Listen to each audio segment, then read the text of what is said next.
Good evening, VG. Welcome to For the Record.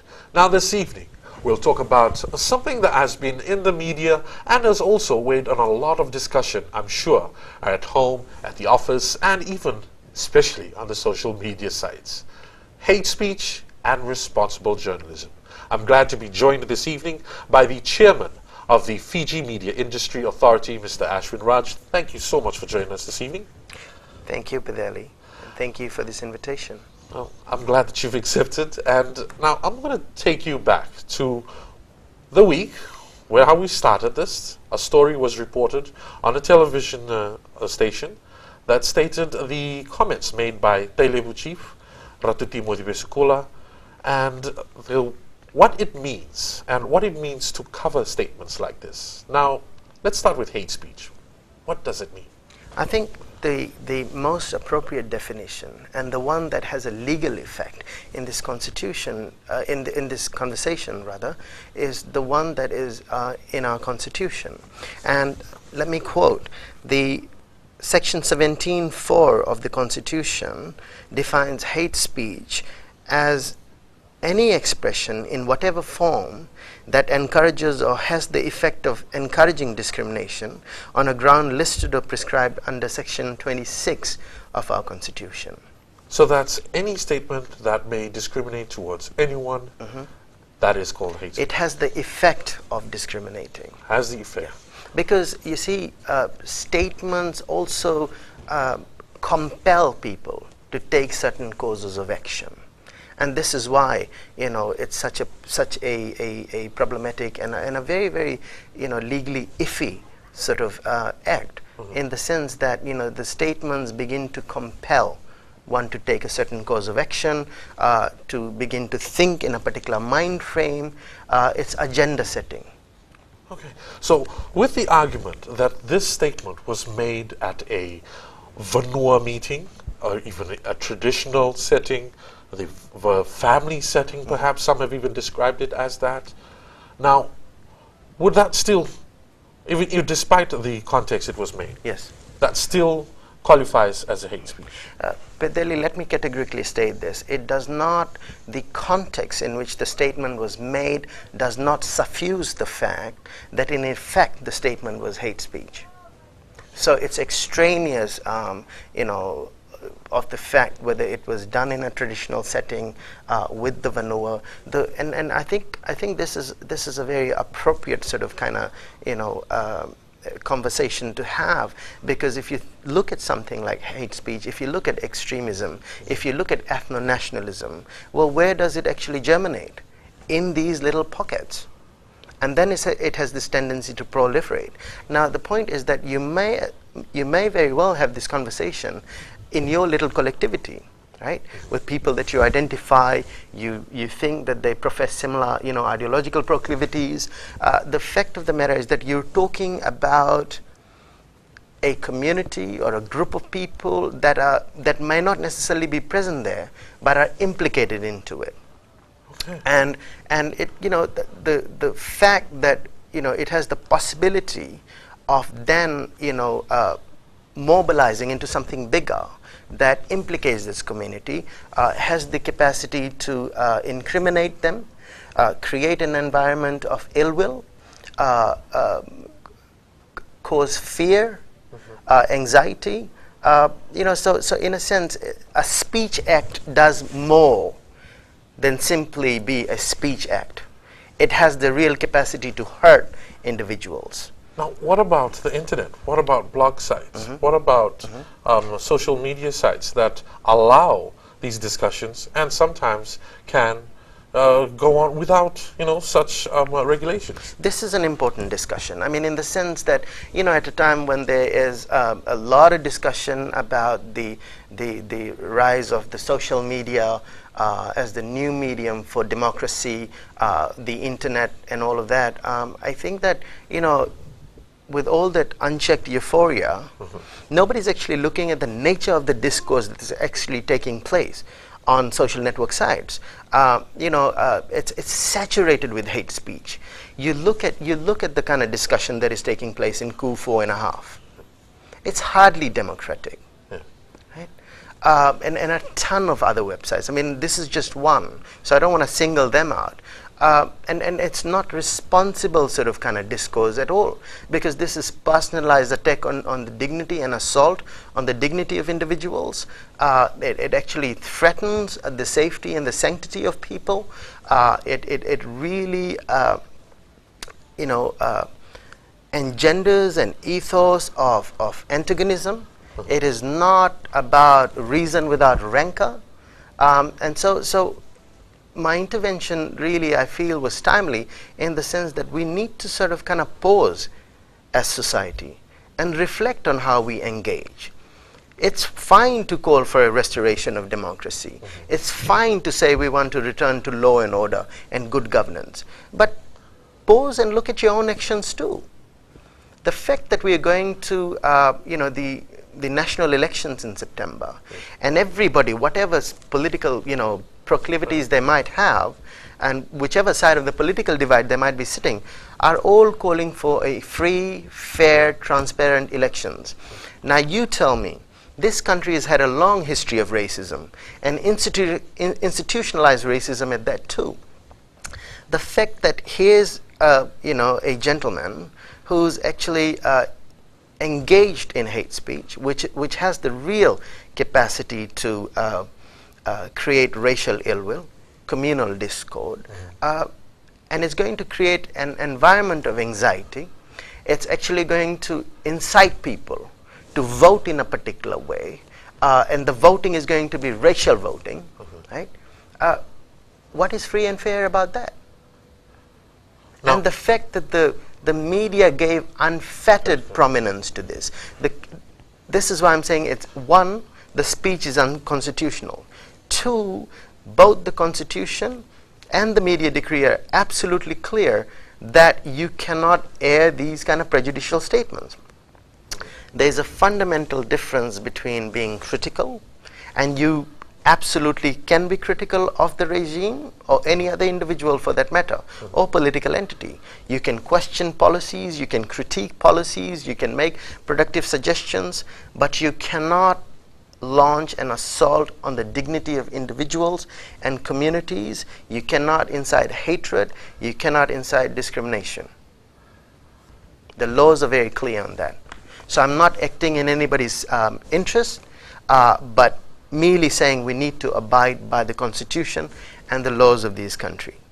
The point is that these are not glorified documents. They have a legal effect. And there's a reason why we have these provisions in the Constitution. And there's a reason why we have these many provisions in the decree. On that note, we'll head for a short break right here on For the Record.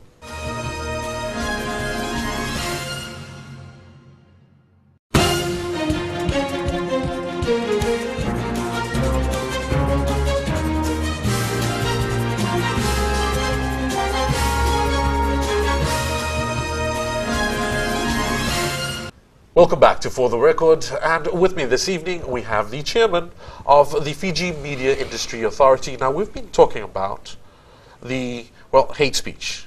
Now, let's look at the implications that are set in our Constitution, what it means, and what is freedom of speech. Now, people have said, there's been a lot of comments, I'm sure that Maida has also received, with regards to, with all this policing, what is freedom of speech? What is available for people to express? I want to bring to your attention Section 17(1) of our Constitution, which defines freedom of speech, expression, and publication. And what it does is it basically guarantees every person the right to freedom of speech, expression, thought, opinion, publication, and it includes, and I have to quote, A, freedom to seek, receive, and impart information, knowledge, and ideas. B, freedom of the press, including print, electronic, and other media. Freedom of imagination and creativity. Academic freedom and freedom of scientific research. Now, what's crucial in this discussion is 17(2), and it states, freedom of speech, expression, and thought, opinion, and publication does not protect A, advocacy of hatred that 1, is based on any prohibited ground of discrimination listed or prescribed under Section 26, and 2, constitutes incitement to cause harm. Now let me read what section 26 is all about, because we've talked about section 26 quite a bit. Now if you look at 26 1, every person is equal before the law and has the right to equal protection, treatment and benefit of the law. 2, equality includes the full and equal enjoyment of all rights and freedoms recognized in this chapter or any other written law. Now 3, this is important. A person must not be unfairly discriminated against directly or indirectly on the grounds of his or her A, actual or supposed personal characteristics or circumstances, including race, culture, ethnic or social origin, color, place of origin, sex, gender, sexual orientation, gender identity and expression, birth, primary language, economic or social or health status, disability, age, religion, conscience, marital status or pregnancy, or B, opinions or beliefs except to the extent that those opinions or beliefs involve harm to others or the diminution of the rights or freedoms of others. Now if you look at this, particular section of the Constitution and you think about the statements that were made by Ratu Timothy Vesikula, it definitely constitutes an infraction of this particular provision of the Constitution. But some would argue that this is the context that he was speaking on is what could be his characteristics, that his culture, and he's looking from that perspective.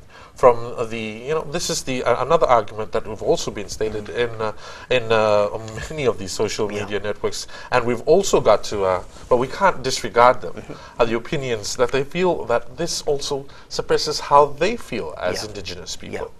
Now, how do we? That's quite a fine line there. Yeah, absolutely. I agree with you. This is an important issue.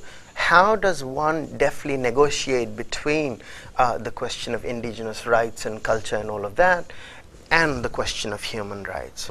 I don't think that they need to be antagonistic. They are not in binary opposition with each other. The fact is that indigenous rights is a human rights.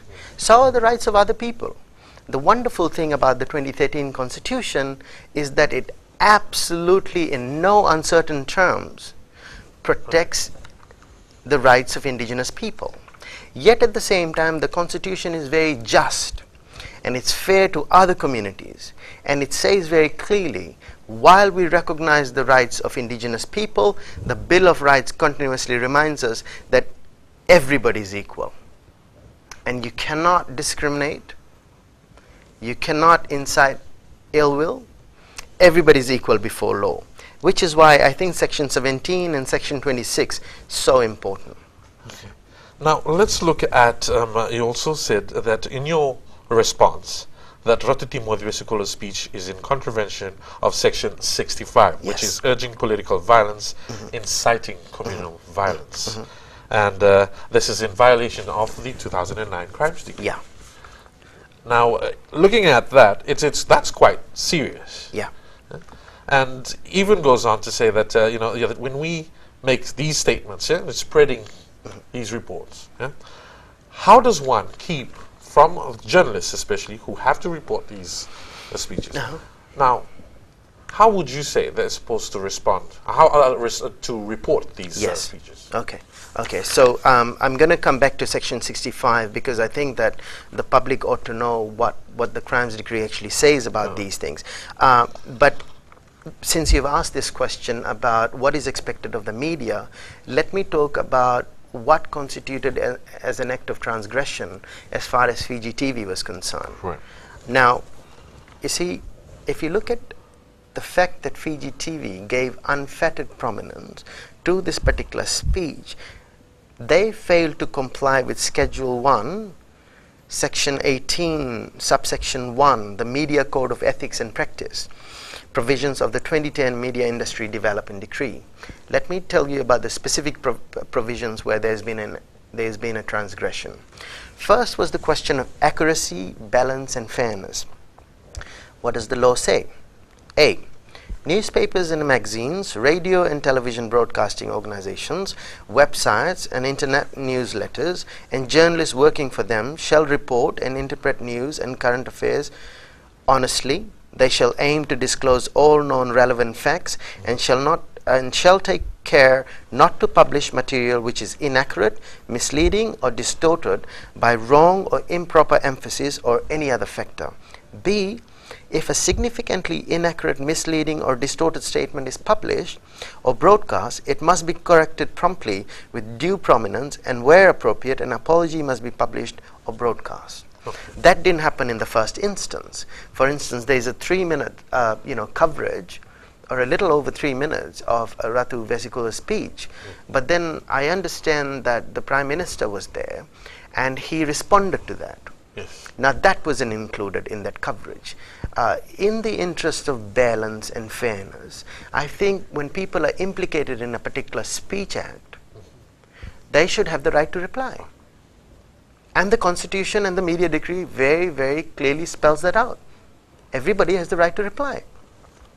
D.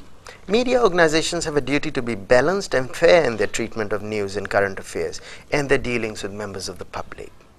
Now, there is a very clear provision in the decree, number 2, opportunity to reply. And it says media organizations have an obligation to give an opportunity to reply to any individual or organization on which the medium itself comments editorially.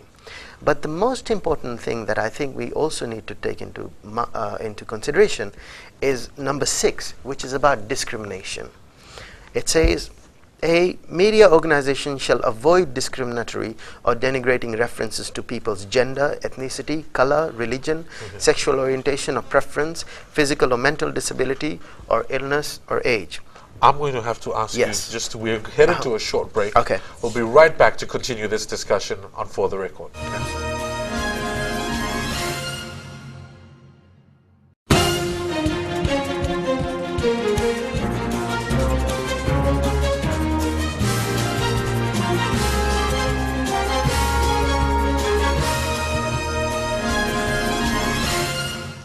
Welcome back to For the Record. We're with Mr. Ashwin Raj, the chairman of MIDA. Now, we have been continuing with the discussion of what transpired this week, and just carrying on from our, a reference to Ratuti Modivesikula's speech. According to the statement that you issued, it is in contravention of Section 65, which urges political violence and can incite communal violence under the provisions of the 2009 Crimes Decree. Now, let's look at these implications. And can you just go with explaining how does this? Yeah.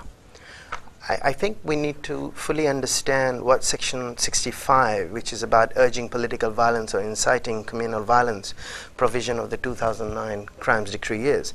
Now, Section 65, subsection 2, very clearly states that if a person commits an indictable offense, if the person by any communication whatsoever, including electronic communication, or by signs or by visible representation intended by the person to be read or heard, A. makes a statement or spreads any report which is likely to incite dislike or hatred or antagonism of any community, or promote feelings of enmity or ill will between different communities, religious groups or classes of the community, or otherwise prejudices the public peace by creating feelings of communal antagonism.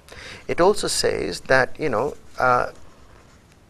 something about any intimidating or threatening statement in relation to a community or religious group other than the person's own, which is likely to arouse fear, alarm, or insecurity amongst members of the community or religious group.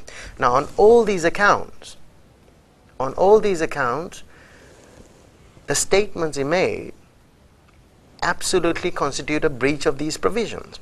And the law is very clear. The penalty for such an action is imprisonment for 10 years. Now, it's not my place to say if he needs to go to prison or not. That remains the prerogative of the government.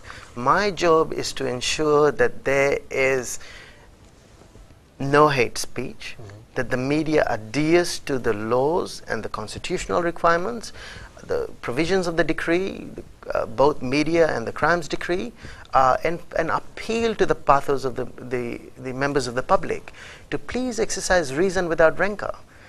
By all means be critical of policies, engage in a robust discussion without incriminating individuals or communities.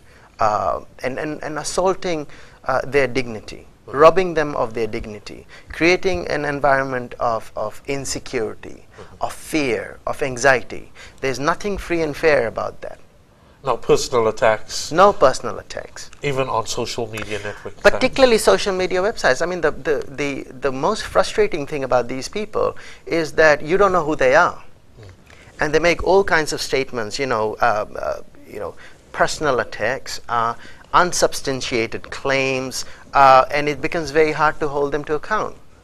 And the irony of the whole thing is they're all rallying for the restoration of law and order, of good governance and democracy and all of that, yet they are unaccountable. The other tragedy in all of this is that, since my appointment, I've insisted that the media, observe the Bill of Rights aspect of our Constitution. None of the human rights defenders have actually come around to say, hey, we must rally, against the issue of hate speech. We must support this gentleman. I made numerous statements about gender, about sexual orientation, about racial discrimination. I have not heard a single human rights activist come around to say, hey, we support this gentleman and we support what Maida is doing. Parliamentarian Asanada Dawda made those comments back absolutely. in Parliament. Well, my opening remark the other day at the press conference was, she said she likened Indo-Fijians to obnoxious weed.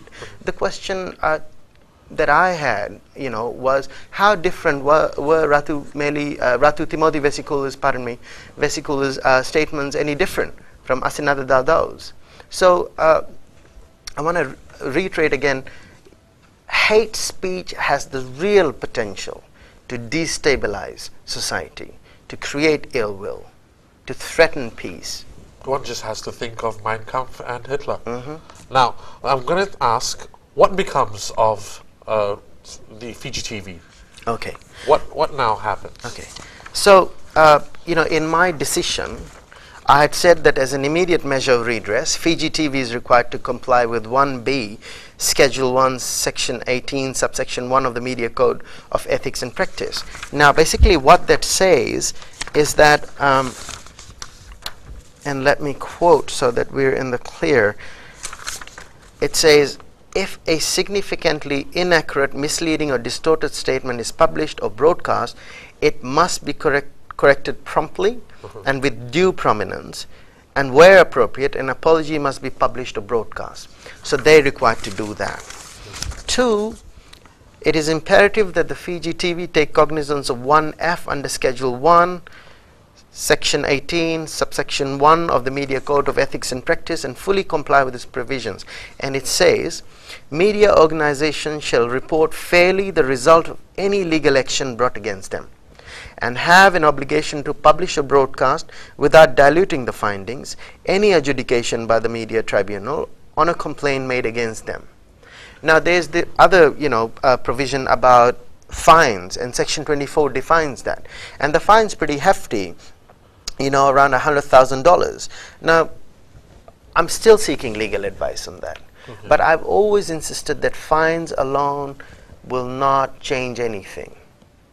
Yes.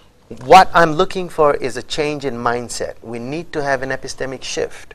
The media needs to be much more responsible. It needs to read through the decree. The decree says quite clearly that you cannot give access to and prominence to hate speech. Now, how do you think we can achieve this? From our journalists, how do you think that we can change mindsets? I think one of the things you need to do is you need to be accurate in your reporting. You need to be fair. You need to be balanced. Do your research. Separate the comments of these individuals from the position of the organization. Now, there was this whole argument that we committed no crime. I mean, we were just basically reporting. But this is where the law comes in. The law says very clearly that you cannot give prominence to that. And I want to make it absolutely clear that under the question of discrimination, 6C, it says, Media organizations shall be sensitive to and particularly careful about the possible effects of discriminatory references to vulnerable minorities in prejudicial or pejorative contexts. The most important thing, I think this is where Fiji TV failed, was D. While media organizations are free to report and comment on all matters of public interest, it is their duty not to publish or broadcast material in a form likely to promote or encourage communal hatred or discord. Okay. Now, this is what happened here. I mean, there's a full recording of this statement, no response, and so, you know, representation precedes reality. It basically begins to conjure a certain kind of image of certain communities in the minds of the public. Ashwin, unfortunately, we've run out of time this evening, but thank you again for joining us. Thank you so much. I appreciate And for questions and comments about the show and this particular segment, please send them to fortherecord@fbc.com.fj. Thank you again for watching, and we'll be sure to join us again next week. Good night, Fiji.